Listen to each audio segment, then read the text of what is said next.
Hello，袁雲同埋胡少佢嘅家長同學生，咁我係 Miss King，咁今日咧我哋就會講英文呈分試grammar 入邊嘅 either or、neither nor 啊，同埋幾時用 ed 同埋 ing 嘅。咁 either or 咧同 neither nor 有咩分別咧？咁 either or 咧就係兩樣其中揀一樣啦，而 neither or 咧就係兩個都唔係咁嘅。咁譬如啦，examples，you can have either tea or coffee。你可以一係要茶，一係又要咖啡。總之咧，佢嘅意思就係兩樣入邊揀一樣，即係一係就叫你兩樣入邊揀一樣啦，或者話有兩個 options，就係有兩個選擇俾你咁樣。咁呢咧 nor 咧就係兩個都唔係咁樣。嗱，譬如 neither the teacher nor the students were talking，咁即係咧老師同埋學生都唔係都冇講嘢咁解。都係啦，都唔係講緊嘢。咁咧，除咗呢個啦，咁呢個就比較容易明白啦。佢個意思即係一個咧就係兩個都唔係，一個就係兩樣揀一樣咁解。咁咧，仲有一個位咧要留意嘅就係，如果當佢用 neither nor 嘅時候咧，佢後面咧嗰個 be 咧或者嗰個動詞啦，嗰個 verb 咧係要跟邊個咧？因為佢有兩個 subject 噶嘛。因為佢有 the teacher 啦，好似呢度咁樣，佢有 the teacher 同埋佢有 the students。咁咧，同學仔咧就永遠都要記住佢後面咧跟嘅咧係跟翻佢後面呢個 subject，即係跟住貼住佢嘅呢個 subject，而唔係跟佢前面嗰個。咁就好似呢度咁樣，neither the teacher nor the students，因為佢呢度 nor 佢後面咧跟住嘅係 the students 係多過一個係有加 s 嘅，所以咧。佢就會用 were 啦，而唔係我哋又唔會睇前面呢個，即係無論前面係乜嘢咧，我哋都唔會睇，淨係睇後面呢個，所以就會用 were 啦。咁調翻轉啦，neither the students nor the teacher，咁佢哋個位調翻轉嘅時候咧，the teacher 咧本身喺前面，依家調咗去後面啦，就會用 was 啦，係咪啊？因為佢係 singular 啦，就得一個 teacher 啦，所以就會用翻 was。咁呢個咧呢個位要記啦。咁我哋試下做啲題目 examples。好，咁第一題，you can pay with cash, use or use a credit card。咁咧就咁好明顯就係叫你揀，你可以一係就用 credit card 啦，一係就用現金，所以就用 either or。咁另外一個可以留意嘅位咧，就係 either or 咧，通常就係喺句子嘅中間，而 neither nor 咧就通常就喺句子嘅前面。咁好似睇下第二題啦。My brother something, my sister no password to the WiFi。咁你可以估到嗱，咁佢呢度咧就係句子嘅前面啦。咁你可以估到啦，佢嘅意思就係講。我哋即係我哥哥 my brother 同埋我家姐都唔知道WiFi 嘅密碼，所以就會話 neither my brother nor my sister knows password to the WiFi。咁好似呢度咁樣啦，OK，係啦，咁都係跟翻咁樣呢個形式去做翻，即係要睇翻佢嘅意思啦，句子嘅意思咧嚟去擺 either 同埋 neither nor。不過咧有個 trick 就係你可以睇佢喺句子嘅咩位置咁樣嘅，同埋佢個意思係乜嘢啦。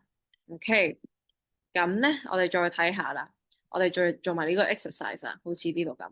You can take the bus, you can walk to the school。咁如果喺呢度咧，你再喺呢兩句句子加呢個嘅either 同 neither 咧，就係 either you can 誒、you can say either you can take the bus or walk to school，或者你可以如果唔想加喺前面咧，可以點咧？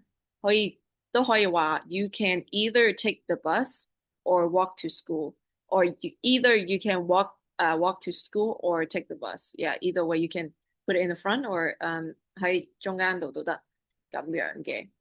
然後呢度第二題啦，Mark doesn't like scary movie，and then Lisa doesn't like scary movie either。咁咧呢度咧佢就用咗 either 啦嚟講佢哋兩個都唔中意呢個嘅scary movie。咁你點樣可以？咁你呢度咧就佢哋兩個都唔中意嘛，咁你就可以加neither 入去啦。點樣加咧？就係 neither Mark or Lisa like scary movies，咁就好簡單啦。就可以簡化咗佢哋兩句嘅句子。咁咧有好多學生咧，佢哋就confuse 啲乜嘢咧？佢哋好容易咧見到呢啲句子，佢哋就好容易就加 neither，佢哋就會寫 neither Mark and or nor Lisa like doesn't like scary movie。咁咧佢哋就要咁同學仔就要記住 neither 咧呢個字 neither nor 啦，呢個字咧其實佢係包含埋佢哋兩個都不兩個都不，而唔係 either 咁嘅意思。咁所以咧好似呢度咁樣neither Mark or Lisa like scary movie 就唔使加 doesn't，因為佢 neither 個字咧已經包含咗 doesn't 喺入邊噶啦。係啦，咁呢個咧又係即係可能要做多啲啦。好啦，咁我哋依家咧就講埋 ED 同埋幾時用 ED，幾時用 ING 啦。咁 ED 咧用喺即係講緊係 refer 緊一個人嘅感受啦嘅 emotions 嘅時候，譬如 I feel scared 就用 ED，即係因為我嘅感受，我嘅 feelings 係直接係講緊我嘅 emotions 嘅。咁呢個時候咧就講用 ED 啦。但係咧幾時用 ING 咧？ING 咧就可以話一樣嘢，可以形容一樣嘢啦，或者呢樣嘢令到我誒產生呢種感受。咁我哋睇下例子啦。呢個就容易啲嘅，就係 The Boring Movie 啦，就係嗰出戲好悶啦，好悶嘅戲。咁呢個就直接就係形容嗰出戲好悶啦，就一定用 ING 啦。The confusing instruction 啦，都係啦。然後呢個咧就好似呢個咧，好多學生就會同學就會比較 tricky，就係 This game was exciting，呢個 game 好刺激啦。咁佢哋就會覺得學生就會覺得刺激一頭刺激，咁即係一個感受噶啦。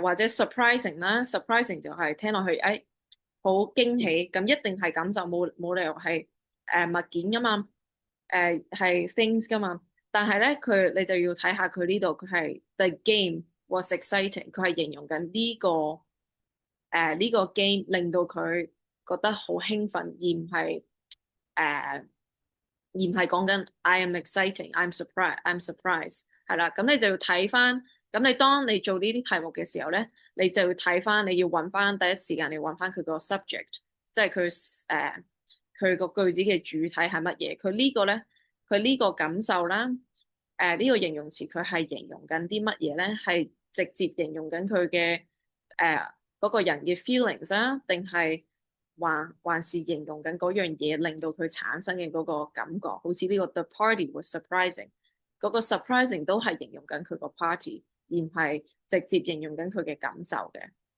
係啦，咁我哋試下做下呢個題目啦。咁我哋睇下第一題。The horror movie was so something that I was so something to sleep alone。咁 the horror movie 啦，我哋第一時間就睇 the horror movie 喺呢個前面。咁我哋唔睇後面先，我哋睇前面。The horror movie 係呢個句子嘅主體。咁呢個字咧係會形容 the horror movie。The horror movie was so scary 啦。我哋就會用 scary 而唔係用 scared，就用係啦，因為佢係形容緊 the horror movie。That I was 咁呢度啦，去到後面呢個部分咧，個主體個 subject 咧就係 I，咁所以我哋就會用 ed 啦，而唔係用 ing 啦，就用 I was scared，因為呢個係直接形容佢嘅感受。To sleep alone 係啦，咁我哋睇下第二題啦。Cooking for 8 hours is very，咁佢呢個咧就係講緊。誒煮嘢煮3個鐘，煮8個鐘咧係好攰，係啦。咁呢個成句咧就係個 subject cooking for 8 hours，就係佢個 subject 啦。然後所以佢唔係佢係呢樣嘢 cooking for 8 hours 煮嘢煮8個鐘，令到你好攰，而唔係直接講話我好攰，我感覺好攰。所以咧 cooking for 8 hours is very tiring，而唔係 tired 啦。And this one，第三個都係啦。The documentary about whales was very interesting instead of interested，而唔係 interested 嘅，因為咧係啦，佢都係講緊呢個佢個佢個 subject 咧都係 the documentary，就係、誒、關於呢個鯨魚嘅紀錄片。咁好多學生咧，佢 trick 咗佢就係點解咧？因為佢就即刻就見到 whales was really interested。佢就話誒，佢睇到就見到有 whales 喎前邊，咁就覺得誒一定係interested 啦，直接講佢 whales 嘅感受。但係如果你仔細睇咧，就係佢係講 the documentary about whales，所以佢個 subject 咧佢係 documentary，佢係講佢個紀錄片好有趣，而係唔係講佢 whales 嘅感受，因為佢係 documentary about whales，所以咧就會用 interesting 啊，係啦。OK，咁我哋再睇下，再我哋再做多啲題目，再睇下。好，咁呢度啦，都係啦。I'm very interested in learning Japanese。咁呢度比較直接，I'm very 啦，就好直接，好明顯係講緊我嘅感受啦，直接講緊我嘅 emotions 同埋我嘅 feelings 啦。咁呢個做過啦。And then she felt 係啦，咁呢啲字啦，你一睇就知道啦。